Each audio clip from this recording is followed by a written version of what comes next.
ಚುನಾವಣೆಯ ಸಂದರ್ಭದಲ್ಲೇ ಆಗ್ತದೆ. ಕಾಂಗ್ರೆಸ್ ಅದನ್ನ ಯಾವ ರೀತಿಯಲ್ಲಿ ವಿಶ್ಲೇಷಣೆ ಮಾಡುತ್ತೆ sir as A senior politician? Bomb blast ಆಗಬಾರದು. ಈಗ ನೋಡಿ, ಅಮಾಯಕ ಜನ ಸತ್ತಿದ್ದಾರೆ. ಒಂದ್ ಪತ್ರಿಕೆಯಲ್ಲಿ 13 ಜನ ಅಂತ ಬರ್ತದೆ, ಒಂದ್ ಪತ್ರಿಕೆಯಲ್ಲಿ 8 ಜನ ಅಂತ ಬರ್ತದೆ. ಎಷ್ಟೇ ಜನ ಸತ್ತಿರ್ಲಿ, ಅದು ಜನರು ಪ್ರಾಣ ಕಳ್ಕೊಳ್ಳೋದು ಇದೆಯಲ್ಲ, ಕಾರ್ ಬ್ಲಾಸ್ಟ್ ಕೆಂಪುಕೋಟೆ ಹತ್ರನೇ ಆಗಿದೆ. ಅದು ಆಗಬಾರದು. ಚುನಾವಣಾ ಸಂದರ್ಭದಲ್ಲಿ ಆಗಿರೋದು, ಅದಕ್ಕೆ ನೋಡ್ಬೇಕು. ನಾನು ಅದಕ್ಕೆ ಮಾಹಿತಿ ಇಲ್ಲ, ತನಿಖೆ ಮಾಡಿ ಸತ್ಯಾಂಶ ಹೊರಬರ್ಬೇಕು. ಇಲ್ಲ, ನಾನು ಇನ್ನೂ ಅದ್ರ ಬಗ್ಗೆ ತನಿಖೆ ಮಾಡಿಸ್ಬೇಕು. ಮಾಹಿತಿ ಎಲ್ಲ ಕೆಂಪುಕೋಟೆ ಹತ್ರ ಮತ್ತೆ ಉಪರಾಷ್ಟ್ರಪತಿಗಳ ಮನೆಯಿಂದ 13 ಕಿಲೋಮೀಟರ್ ದೂರದಲ್ಲಿ ಆಗಿರುವಂತಹ ಘಟನೆ. ಹೌದಪ್ಪ, ಕೆಂಪುಕೋಟೆ ಇರೋದೇ ಅಲ್ಲಿ ಅಲ್ವಾ. ಭದ್ರತಾ ಫೇಲ್ಯೂರಿಂದ ಆಗಿದೆ. ಈಗ ನಾನು ನಿನ್ನೆ ಹೇಳಿದ್ದೀನಿ, ನನ್ನ ಸಿಂಪತಿ ಸತ್ತವರ ಕುಟುಂಬಗಳ ಜೊತೆನಲ್ಲಿ ಇದೆ ಅಂತ ಹೇಳಿದ್ದೀನಿ. ಈಗ ಸದ್ಯಕ್ಕೆ ಇಷ್ಟೇ ಹೇಳೋದು. ಭದ್ರತಾ ವೈಫಲ್ಯ ಆಗಿದೆಯೇ ಇಲ್ವಾ ಅಂತಕ್ಕಂಥದ್ದನ್ನ ನೋಡ್ಬೇಕು. ಬಿಹಾರದ ಚುನಾವಣೆ ಇದೆ ಸರ್, ಅದರ ಮೇಲೆ ಪರಿಣಾಮ ಬೀರುತ್ತಾ ಅಂತ ಇವತ್ತು ಚುನಾವಣೆ ನಡೀತಾ ಇದೆ.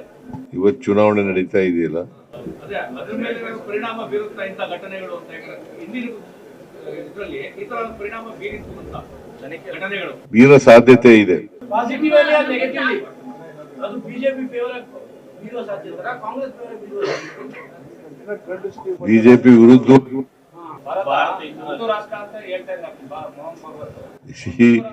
ಇದು ಮೊದಲಿಂದ ಜನಸಂಘದಿಂದ RSS ನವರಿಂದ ಮೊದಲಿಂದ ಹೇಳ್ತಾ ಇದ್ದಾರೆ, ಹಿಂದೂ ರಾಷ್ಟ್ರ ಮಾಡಬೇಕು ಅಂತೇಳಿ. It is not possible. ನಮ್ಮ ದೇಶ ಬಹುತ್ವ ಇರ್ತಕ್ಕಂಥ ದೇಶ, ಬಹುತ್ವ ದೇಶ. ಇಲ್ಲಿ ಎಲ್ಲ ಧರ್ಮಗಳಿದಾವೆ, ಜಾತಿಯವರಿದ್ದಾರೆ, ಎಲ್ಲ ಸಂಸ್ಕೃತಿಗಳಿದಾವೆ, ಎಲ್ಲ ಭಾಷೆಗಳಿದಾವೆ. ಅದರಿಂದ ಎಲ್ಲರನ್ನೂ ಒಳಗೊಳ್ತಕ್ಕಂಥ ದೇಶ ಆಗಿರೋದ್ರಿಂದ ನಾವು ಅದಕ್ಕೆ ಬಹುತ್ವ ದೇಶ ಅಂತ ಕರಿತೀವಿ. ಶಾಸ್ತ್ರೀಯ ಭಾಷೆ, ಶಾಸ್ತ್ರೀಯ ಸ್ಥಾನಮಾನ ಸಿಕ್ಕಿದೆ. ಮೈಸೂರಿನಲ್ಲೇ ಪ್ರಾರಂಭ ಮಾಡಿದೀವಲ್ಲಮ್ಮ. ಆದ್ರೆ ಕೇಂದ್ರ ಸರ್ಕಾರ ಬೇರೆ ಹಿಂದಿ, ತಮಿಳು ಅದಕ್ಕೆ ಕೊಡ್ತಾ ಇರ್ತಕ್ಕಂಥದ್ದು ನಮ್ಮ ರಾಜ್ಯಕ್ಕೆ ಸಿಕ್ಕಿಲ್ಲ.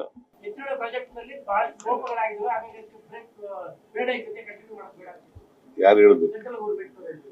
ಅವ್ರು ಯಾರು ಹೇಳ? ಸೆಂಟ್ರಲ್ ಗೌರ್ಮೆಂಟ್ ಹೇಳಿಲ್ಲ, ಹೇಳೋದು ಇಲ್ಲ.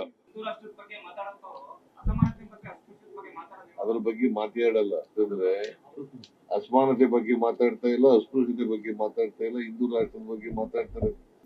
Socio-economic survey ಮಾಡ್ತಿದ್ವಿ sir, but there are many people on the street, at least 10,000 people who do not have documents or ration card ಇಲ್ಲ. ಹಾಗೆ ಅವರಿಗೆ ಯಾವುದೇ ಭಾಗ್ಯ ಅನುಕೂಲನೂ ಸಿಗ್ತಾ ಇಲ್ಲ. ಜೊತೆಗೆ they are not part of the socio-economic survey ನಲ್ಲಿ ಅವ್ರು ಭಾಗವಹಿಸ್ತಾ ಇಲ್ಲ. So they are the real poor.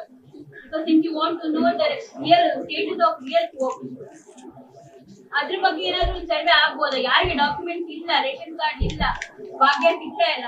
ನೋಡಮ್ಮ, ಕೇಂದ್ರ ಸರ್ಕಾರ ಕೊಡ್ತಕ್ಕಂಥದ್ದು ಬರೀ 5,000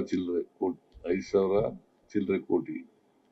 ನಾವು ಕೊಡ್ತಾ ಇರ್ತಕ್ಕಂಥದ್ದು 20,000 ಚಿಲ್ಲರೆ ಕೋಟಿ. ಸಬ್ಸಿಡಿನ ಕೊಡ್ತಾ ಇರ್ತಕ್ಕಂಥದ್ದು, ಮಾಸಿಕ ವೇತನ ಕೊಡ್ತಕ್ಕಂಥದ್ದು, ಸಬ್ಸಿಡಿ ಕೊಡ್ತಕ್ಕಂಥದ್ದು. ಬರೀ ಇದ್ರ ಸಬ್ಸಿಡಿ ಇದೆಯಲ್ಲ, ಬೋರ್ವೆಲ್ಗಳು ಸಬ್ಸಿಡಿ 20,000 ಕೋಟಿ ಕೊಡ್ತಾ ಇದೀವಿ.